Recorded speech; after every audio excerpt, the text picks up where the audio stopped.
And the root cause, I being a doctor, we don't believe in symptomatic treatment. We believe in trying and finding out what is the cause and killing the germ. That's a better treatment. What is the cause of terrorism? The experts say that the cause of terrorism is injustice. When injustice is done on a particular group of people, when wrong is done on a particular group of people, they tend to retaliate. And that is the only cause of terrorism.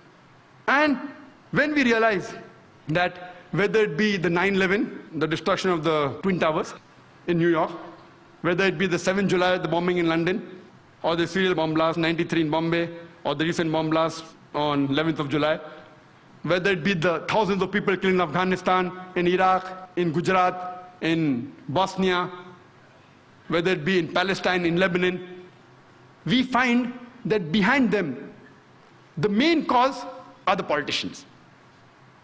I was wondering that when I landed in UK, that why were 21 young Muslims arrested? The government said we were keeping track on them for several months. Many people I met who knew these people who were arrested personally. They said, impossible. They can't be involved. What we realized, that the people wait, when should this news come out? At that time, Israel was attacking Lebanon.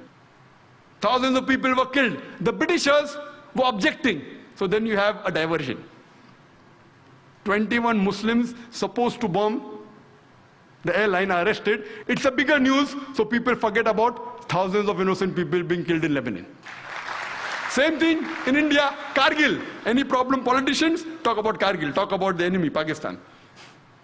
Diversion, politics, whether it be in USA, whether it be in UK, whether it be in India. The major cause are the politicians. We know that our country, more than 60 years back, they were ruled by the Britishers, and they had a policy of divide and rule. More than 50 years back, we got freedom from the Britishers, but unfortunately, they have left, but they have left the policy behind. And our Indian politicians, they have adopted this policy of divide and rule. They adopt this policy of divide and rule for the vote bank.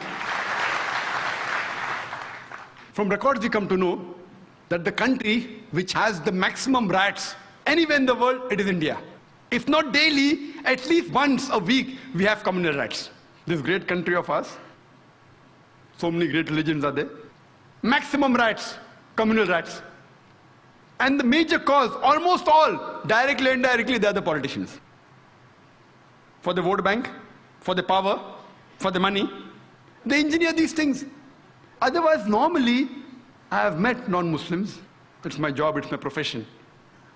I'm a student of comparative religion. I keep on meeting different sorts of people. Generally, the common Indian, irrespective whether it's Hindu or a Muslim, they would love to live with each other harmoniously. They would love to live peacefully. We may have our differences. We don't want to fight. But it is these politicians. It is these politicians who engineer hatred amongst different religions so that they could fill their vote bank.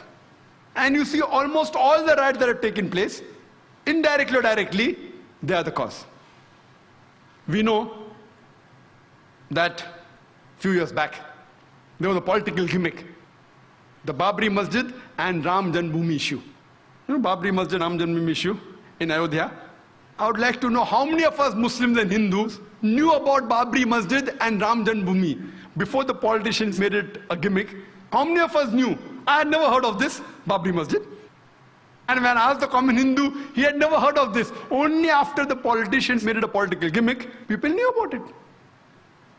And we know, on the 6th of December, 1992, they wanted to have a big procession, a gathering at this site. The Supreme Court had explicitly said that no gathering anywhere close to the disputed site.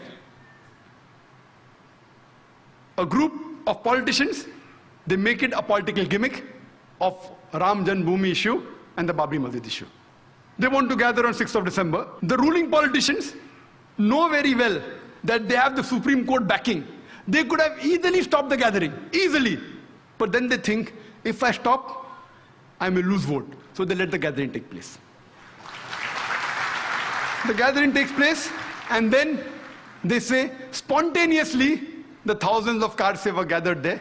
Spontaneously, the Babri Masjid was destroyed, spontaneously. You know, there was live recording on the various satellite channels.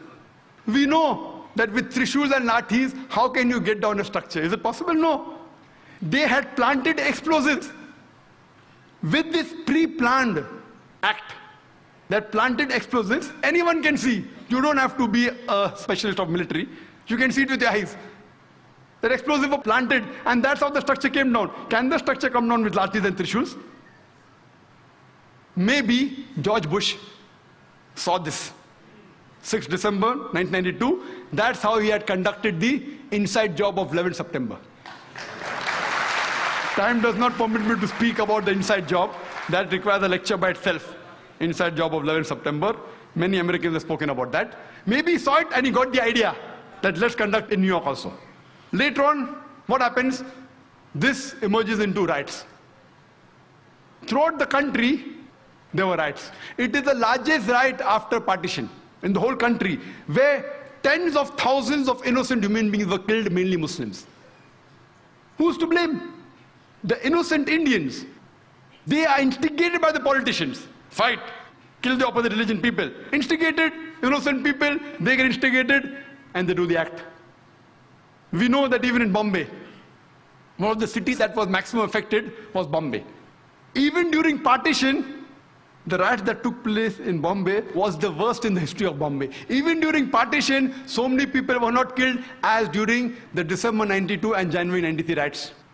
The police, if they wanted, they could have easily prevented the riot, very easy. With the backing of the reserve police, with the backing of the military, easily they could have done it, but they did not do it. Most of them were silent spectators. Some were good, they tried, but they were in a minority. Majority were silent spectators, some were party to it. I am aware that even the police is controlled by the politicians. So the police wants to do something, the politicians come in between. So the blame goes back to the politicians. Later on, the government appoints a single judge commission to appease the minority. And they appointed Justice Sri Krishna. It was famously called as the Sri Krishna Commission.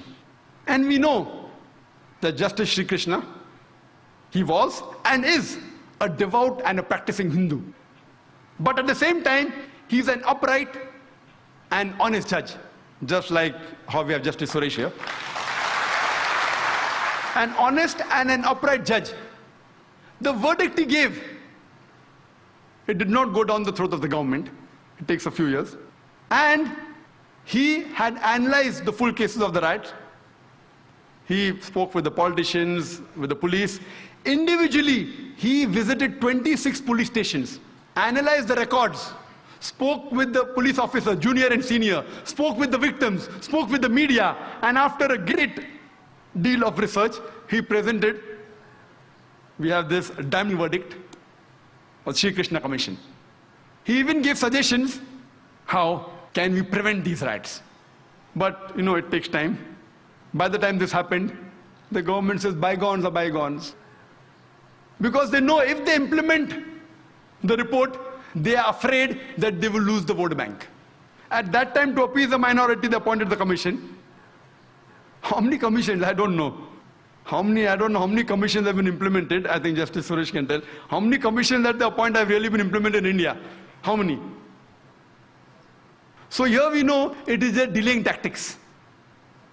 The innocent Indians, especially the Muslim victims, we have faith in the judiciary system of India.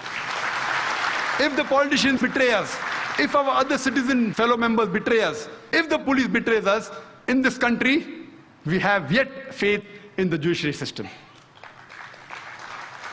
And we know that finally, most of the innocent people, whether they are arrested, etc., they are finally released. But the damage done to them, it cannot be undone. Later on, we come to know, after a couple of months,